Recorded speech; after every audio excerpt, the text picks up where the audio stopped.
Hello everybody and welcome back to the new VR news. As always, I am Mateo311 and this is your one channel for everything VR related.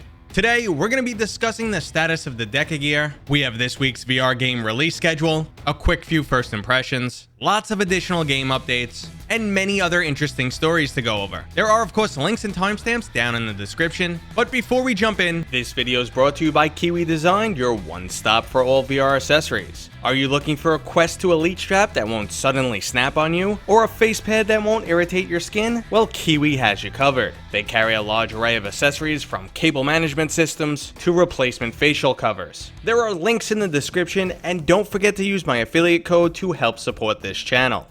Okay, so let's start things off like normal with this week's release schedule. After a brief delay, Medal of Honor Above and Beyond is finally releasing on the Oculus Quest 2. This is a World War II shooter from the AAA studio Respawn. Medal of Honor originally released almost a year ago for PCVR. The overall response was mixed due to many factors like performance issues, a 110GB download size, awkward pacing in the single-player campaign, and almost no player base on the game's multiplayer modes. The Quest 2 version will be a testament to how far we can possibly push this hardware, and while they won't be able to solve the issues with the campaign, the Quest might actually make the multiplayer viable. But we'll find out later today when this title officially releases. Okay, so next up in this week's release schedule is Warhammer Age of Sigmar Tempestfall. Releasing this Wednesday on November 17th, we're getting a single-player story-driven campaign set in the Warhammer universe. You'll travel to a city that's been decimated by a necroquake, and with the strength of Sigmar, you'll return legions of the undead back where they belong. I'm currently in the process of playing through this title, and I will have a review ready for when this game releases. Speaking of reviews, there were two titles last week that I played, but just did not have enough time to make any content on. The first would be Captain Toonhead and the Punks from Outer Space. This is a quirky tower defense title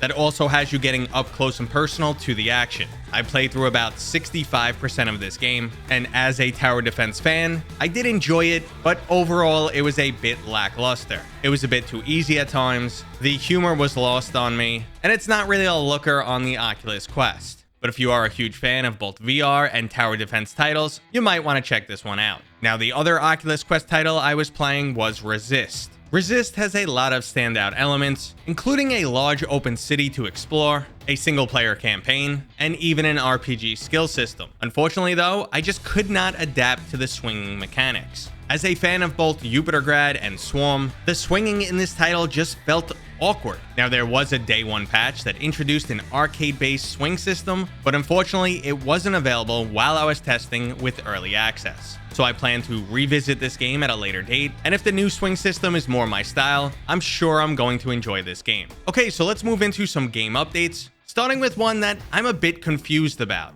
The upcoming Counter-Strike style multiplayer VR shooter Vail has recently announced a social hub. So they're including mini games like hockey and chess, and I just don't understand what direction this game is going in. It was supposed to be this super competitive hardcore shooter that apparently has only ever been announced for PCVR, when the game's description includes lines like the ultimate VR shooter experience. But the developers are now focusing on social aspects, and I hear they want to introduce NFTs into this title. I just don't understand what the overall direction is. I do hope the title progresses into a solid shooter experience, but until there's something truly playable and there's more information available, I'll just sit here and remain confused. Now, an update I'm much more excited for is the Roots of Evil adventure for Demeo. That's right, the next adventure pack for Demeo is coming on December 16th. It features a new forest map, multiple new enemies including a new boss, and even the brand new Bard champion, Maltus. If you haven't tried Demeo, it's a tabletop adventure title, which is absolutely fantastic, but lacking in overall content. While we're on the topic of a title by Resolution Games, I wanted to mention that they are spinning up an AR division, and will be bringing some of their titles to AR and working on brand new ones. Games like Demeo are already perfect for AR. There's a ton of potential in this technology, and I'm really excited to see what comes out of this.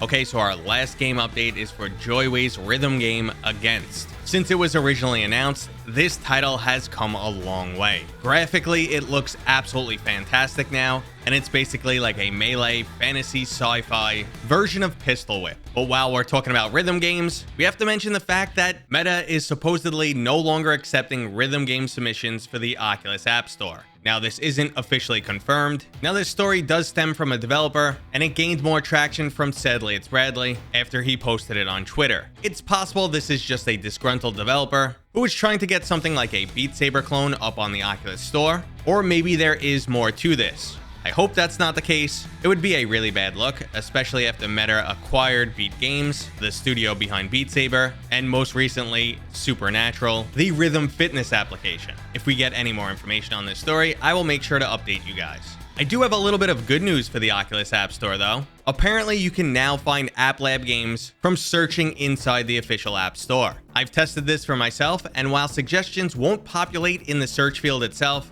it will bring up results from the App Lab. So this is a decent step forward, helping developers get their games noticed that are only currently on the App Lab. But that's going to be the last bit of good news in this video, because we're moving into the main topic, which is a status update for the Deca Gear. If you're not familiar with the Deca Gear, it was a high quality, affordable PCVR headset with wireless capabilities that basically came out of nowhere. It had an overly optimistic expected release date and price tag of only $450. Well, that original May release date passed 6 months ago, and unfortunately no one has a headset, and the team behind Deca Gear has been forced to pivot. Now, a lot of people want to drop the "I told you so," this headset was too good to be true, but in truth, this really comes down to the global chip shortage that is currently going on. If you're not making mass quantity purchases, your hardware is just not guaranteed, and the price tag on everything else is excessively inflated. The new estimated price tag of this headset has gone from $450 up to $700. Now, the only good news here is if you already pre-ordered one of these headsets, the company has stated on Twitter